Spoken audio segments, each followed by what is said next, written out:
শুধু আমার গোপন ব্যথা কেঁদে কেঁদে কয় কেন আরো ভালোবেসে যেতে পারে না হৃদয়। আমি এত যে তোমায় ভালোবেসেছি।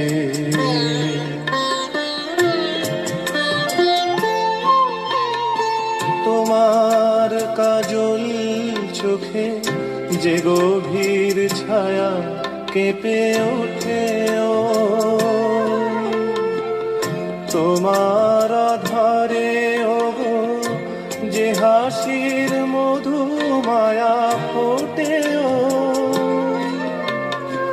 তারাই অভিমান বোঝে না আমার, বলে তুমি তো আমায় ভালোবেসেছো।